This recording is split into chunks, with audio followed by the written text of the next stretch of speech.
House in Vlakfontein, Gillian Pillay. Gillian, good afternoon to you once again.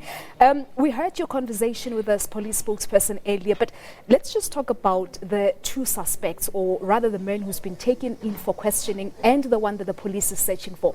How related are the two to the deceased?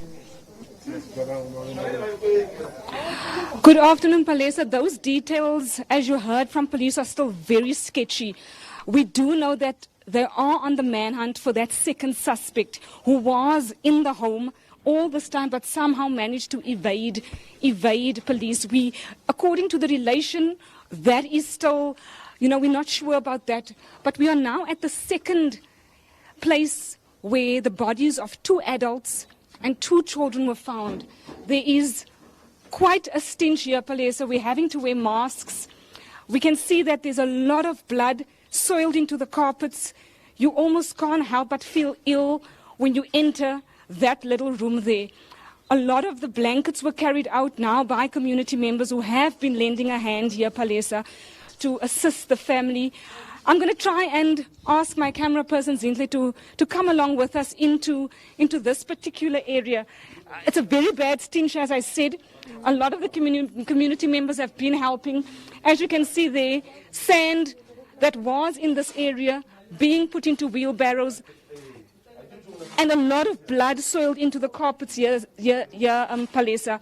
Quite a bad stench, a lot of flies, and this is what forensic teams have had to work with over the past few hours, trying to piece together what has exactly happened. I want to get a sense from some of the community members here, ma'am. Just talk to us. Just talk to us about the scene here that you guys met with. We don't know because we found here also there's other cops. Maybe I thought he killed these people and then he rolled with the blankets.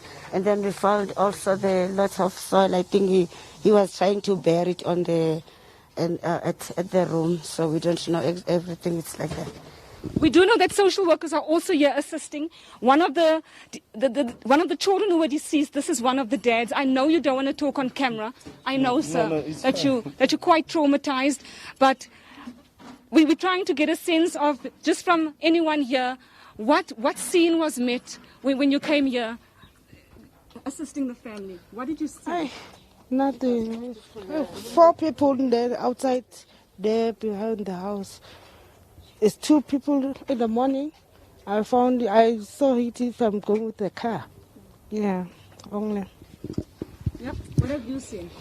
There was 3 kids and 4 adults found dead here. 3 kids.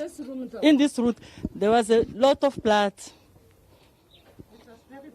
It was very bad. There was a lot of blood. It was very bad. It was very bad situation. Why are you guys helping the families now? Because it was only one woman who's supposed to clean here. So the neighbors, we are helping him because they don't have powers. He's a member. Were you quite shocked with what you saw here? We are shocked. As a woman, we've got the kids. There's a small kids that are dead here. Was there any tip-off here that you saw? What was strange about this home over the past few days? Hey, the neighbors next door, they say they saw the guy. The guy was the relative to the woman. The guy was from the... From Zimbabwe. Yeah, it's not come from Zimbabwe. We don't know that it's come from Zimbabwe because... But police... The what? The lady here. Yeah. Vanessa, as you can hear, there's a lot of conflicting reports about what exactly transpired. We wanted to get a sense of what was in this room a short while ago that was greeted by community members. Yeah, as I said, it's quite a bad stench, a lot of flies, a lot of soiled blankets, a lot of blood. And it's a lot of questions still to be answered about who was involved, why were these people killed, particularly the children and the neighbors, and what exactly led to their death, Palesa. Yeah. Back to the studio. Gillian, just before we let you go, we do know that, of course, investigations are still underway, but were there any weapons perhaps found on the scene?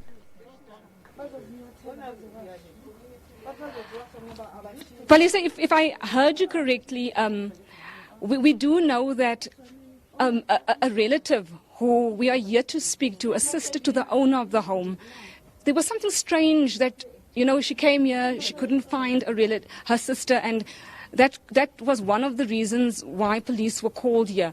Around the arrests, and I didn't hear that question properly, and if you can repeat yourself, like I said, police have appealed for some sort of information from the communities to help with the arrests. Yeah. My question to you, Gillian, was what are the police saying? Were there any weapons found on the scene? We saw blankets, of course, we saw blood, but was there anything that may have been used to commit these murders? Police said that is difficult to answer at this stage. We know that police said they found graves.